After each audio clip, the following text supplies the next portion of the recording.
aí, galera do Tendência, aula de Biologia com a Prof. Ana Lia para o 2º ano e o conteúdo Zoologia, classe mamália, classe dos mamíferos, aula 3. Meus amores, nessa aula a gente termina a última ordem dos mamíferos, que é a subclasse Euteria e as várias ordens que a gente tem, que são os placentários, mas antes disso eu esqueci de mostrar no último vídeo um marsupial que entrou em extinção, que está ali no slide de vocês, que é o lobo da Tasmânia.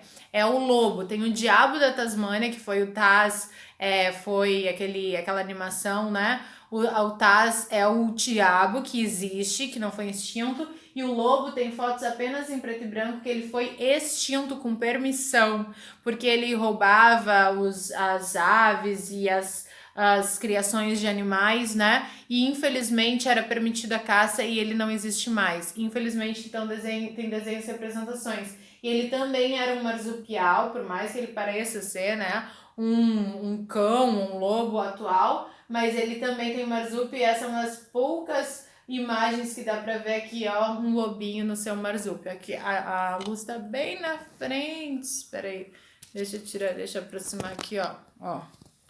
Dá pra ver aí o filhotinho, né? Então, coisa mais fofinha. Pena que o ser humano interferiu nessa espécie. Ok? E aí, meus amores, vamos continuar aqui no fundo branco pra gente falar da subclasse Euteria, que é a última que nos resta. A subclasse, esses sim, são os mamíferos placentários. Só que qual é o detalhe? Eles são placentários? São placentários. Só que existem múltiplas ordens. Vamos pensar em mamíferos placentários. O morcego, um mamífero que voa.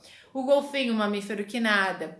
O lobo, um mamífero que vem aí, que é parente próximo do cão da gente, que ele tem pelos pelo corpo, dentição super desenvolvida. Os felinos, que são também animais que são da caça, são quadrúpedes. Os primatas, enfim, tem muitos mamíferos dentro dessa subclasse e cada um deles é separado em ordens devido às suas características. Tem que saber essas ordens? Sim, você tem que saber. Tem que estudar. É uma decorebinha alguns nomes? Sim, alguns são lógicos, outros não são. Então, fica atento que é importante, tu tem que saber, por favor, tá? Por mim e pelo vestibular. Vamos lá, primeiro os cetáceos, boto, baleia, cachalote, golfinho, são todos esses mamíferos aquáticos que voltaram para o ambiente aquático e que perderam os pelos, ok? Eles são animais totalmente lisinhos. Tem mamíferos aquáticos peludos, só que não é o caso deles. Eles perderam os pelos para melhorar a hidrodinâmica e a gente estudou lá no 1º ano que eles evoluíram de animais quadrúpedes, tá? Que sim tinham pelos. E eles são carnívoros na maior parte, tem alguns que são filtradores, algumas baleias são filtradoras, mas comem microcrustáceos que não deixam de ser carnívoro. Sirênios, não falei para você, sirênios vem de sereias e de todas essas lendas, né? Sirênios é o peixe-boi que tá na nossa Amazônia aqui, mas também tem esses sirênios que são conhecidos como manatis, como dilgons. Procura aí sirênios, é bem interessante, no final a gente dá uma procuradinha se der tempo. Os sirênios, eles são os peixes bois porque eles são muito fofinhos e eles são peludos, eles têm um pelo que nem a vaca também tem um pelo grosso, eles têm um pelo muito parecido e eles são chamados de peixe boi ou vaca do mar, os manatis, o dilgon, tanto do ambiente marinho quanto da água doce, porque eles são herbívoros, eles comem um tipinho de alga que cresce no fundo do mar ou no fundo da água doce que eles estão, né? E são animais que correm grande risco de extinção porque eles são muito dóceis e deixam se aproximar com muita facilidade dos seres humanos, beleza? Aí a gente tem os primatas, que dentro dos primatas está o ser humano, os macacos, os orangotangos, os gorilas, os chimpanzés. Cada um desses animais é um, tá? Pelo amor de Deus, não vai dizer que macaco e chimpanzé é a mesma coisa. O macaco é arborícola, esse que tem a cauda.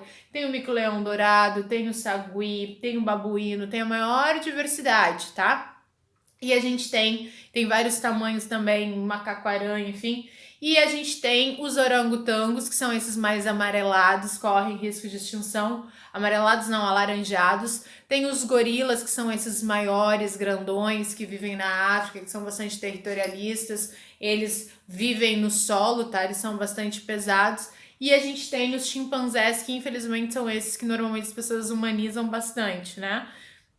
Antigamente se tinha bastante chimpanzés em circos, aí se veste as pessoas, se veste os chimpanzés de pessoas, etc e tal.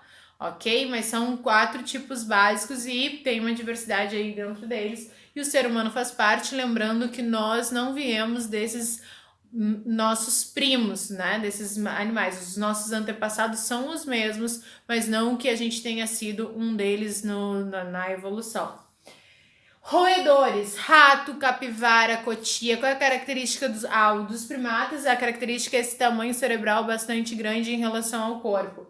Os roedores, qual é a característica? Eles têm o crescimento dentário durante toda a vida. Por isso que eles têm o hábito de roer para triturar, fazer atrito dos dentes com coisas mais duras para que eles possam sendo raspados, né? E não ter um crescimento exacerbado. Maior roedor que a gente tem nativo, maior roedor que existe e é nativo aqui é a capivara.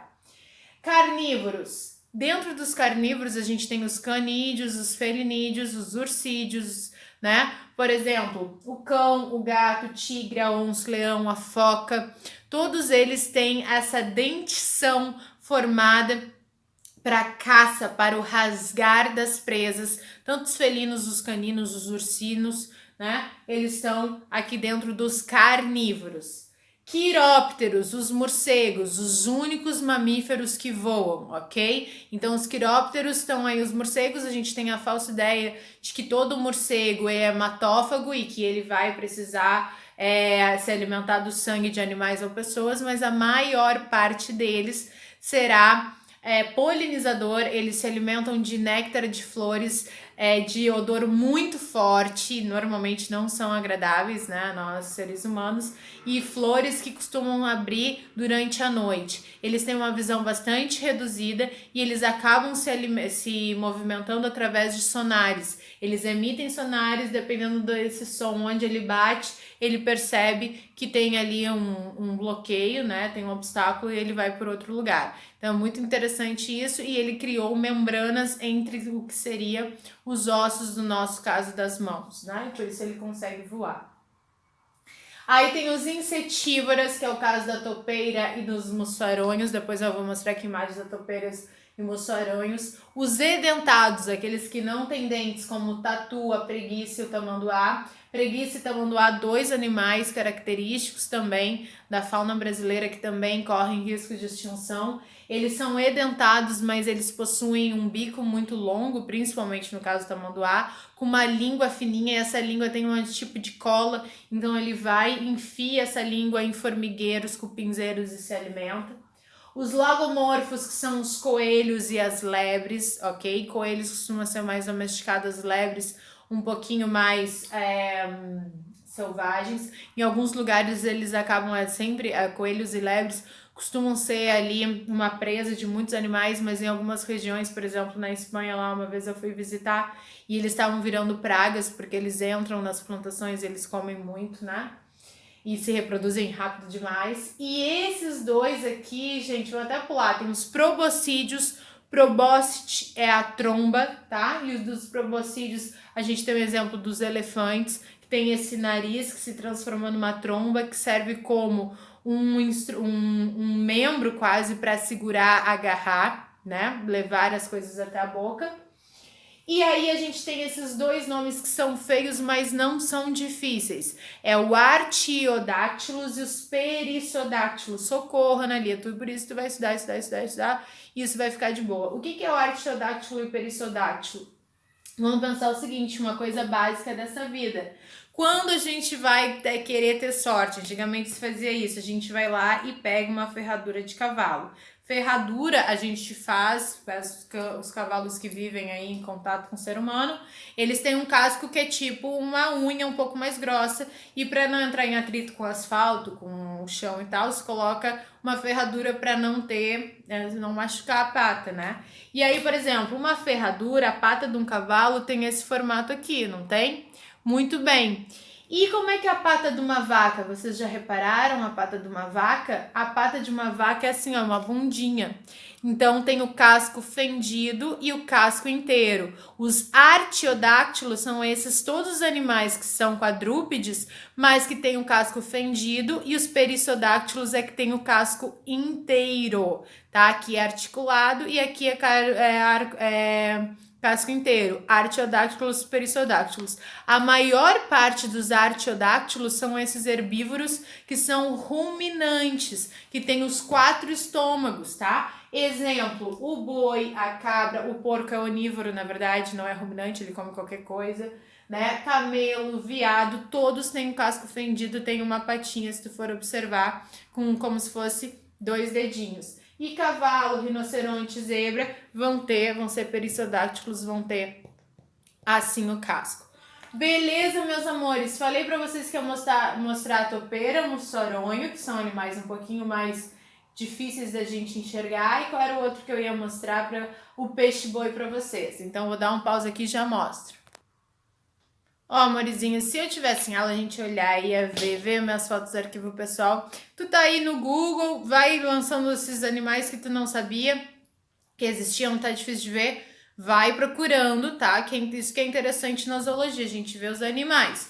Aqui eu só separei esses 3 que eu tinha falado. Olha o peixe-boi, se não é uma fofura esse animal. E quanto menor, ele é mais fofinho ainda. E ele é super dócil, por isso que o ser humano acaba, infelizmente, degradando o meio ambiente que ele tá, ou pegando ele para criação. E existe criação assim, né? Parques e tal, que ainda é permitido animais, no México, por exemplo. Mas isso é muito triste, mas existem ONGs de preservação na Amazônia para tentar manter o número da espécie conservado. Olha que fofura é o peixe-boi. Aí a topeira, já não podemos usar a palavra fofura para definir, né? Esse animalzinho, a gente já viu vários memes na internet, um dos bichinhos mais feios do mundo, né? Essa aqui, principalmente, é uma topeira bem conhecida, que ela é assustadoramente feia. Ali ela é de frente, que ela é de lado, nem é tão feia. E um mussaronho é esse bichinho bem pequenininho também, né? Que ele é a coisa mais fofinha, parece um ratinho. A gente olha tudo e pensa que é só um ratinho, só que não, é um mussaranho. Entenderam, meus amoricinhos? Amo vocês, beijinho, beijinho. Terminamos os mamíferos e na próxima semana a gente vai falar da circulação e respiração de todos os grupos de todos os cordados. Vamos comparar desde lá dos peixes até os mamíferos, do tipo de circulação e respiração e excreção, beleza? Vamos fazer um quadro comparativo. Beleza? Mas aqui de mamíferos fechou e eu o quê? Eu te amo. Beijo!